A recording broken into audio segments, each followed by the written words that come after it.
ಇದು ನಮ್ಮ ಪಾಲಿಕೆದು ಒಂದು 53 ಶಾಪ್ಸ್ ಇದೆ. ಓಲ್ಡ್ ಹುಬ್ಳಿದು ಹಾಸ್ಪಿಟಲ್ ಪ್ರಿಮೈಸಸ್.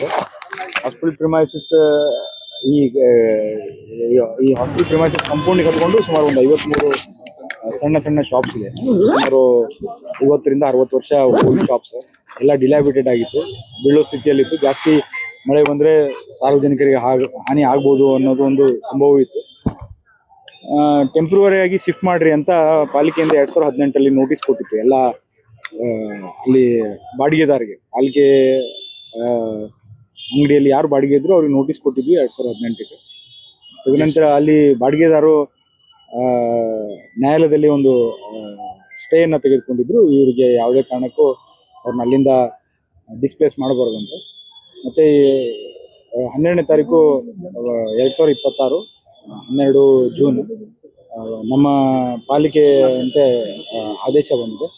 ಸೊ ಏನು ಸ್ಟೇ ಇತ್ತು ಆ ಸ್ಟೇ ವೇಕೇಟ್ ಮಾಡಿದ್ದಾರೆ. ಹೀಗಾಗಿ ಇದನ್ನ ನಾವು ಎಲ್ಲ ಪಾಲಿಕೆ ಆಸ್ತಿಯನ್ನು ನಾವು ಕಬ್ಜಾಗೆ ತೆಗೆದುಕೊಂಡಿದ್ದು ಹಾಸ್ಪಿಟಲ್ ಕನ್ಸ್ಟ್ರಕ್ಷನ್ಗಾಗಿ. ಮೇನ್ ಉದ್ದೇಶ ಇಲ್ಲಿ ರ್ಯಾಂಪ್ ಕನ್ಸ್ಟ್ರಕ್ಷನ್ಗಾಗಿ.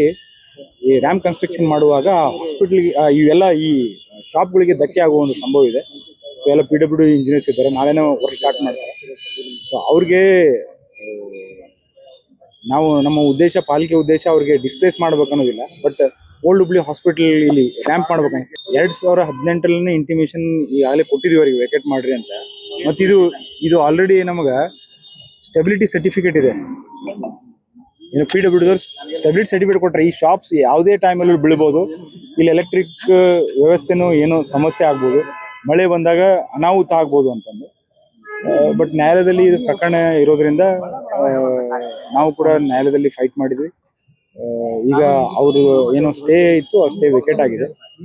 ಇದನ್ನ ನಾವು ಪಾಲಿಕೆ ಕಬ್ಜಾಗೆ ತೆಗೆದುಕೊಂಡು PWD ಅವ್ರಿಗೆ ಹ್ಯಾಂಡ್ ಓವರ್ ಮಾಡ್ತೀವಿ. ಸೊ ಇಲ್ಲಿ ಈ ಹಾಸ್ಪಿಟಲ್ ರ್ಯಾಂಪ್ ಕನ್ಸ್ಟ್ರಕ್ಷನ್ಗಾಗಿ ಅದು ಅನುಕೂಲ ಆಗ್ತೈತೆ. ಸುಮಾರು 53 ಶಾಪ್ಸ್ ಇದೆ. ಆ ಶಾಪ್ಸ್ ಡಿಲಾಬಿಟೆಡ್ ಮತ್ತು ಬೀಳೋ ಸ್ಥಿತಿಯಲ್ಲಿದೆ ಒಂದು. ಎರಡನೇದವು ಏನಾದರೂ ಈಗ ರ್ಯಾಂಪ್ ಕನ್ಸ್ಟ್ರಕ್ಷನ್ ಮಾಡುವಾಗ ಅವ್ರಿಗೆ ಏನಾದರೂ ಅನಾಹುತ ಆದ್ರೆ ಅಲ್ಲಿ ಸಾರ್ವಜನಿಕರಿಗೆ ತೊಂದರೆ ಆಗೋ ಚಾನ್ಸಸ್ ಇದೆ. ಸೊ 53ರಿಗೂ ಬೇರೆ ಕಡೆ ನಾವು ಪಾಲಿಕೆ ಸಾಮಾನ್ಯ ಸಭೆಯಲ್ಲಿ ಚರ್ಚೆ ಮಾಡಿ ಮತ್ತು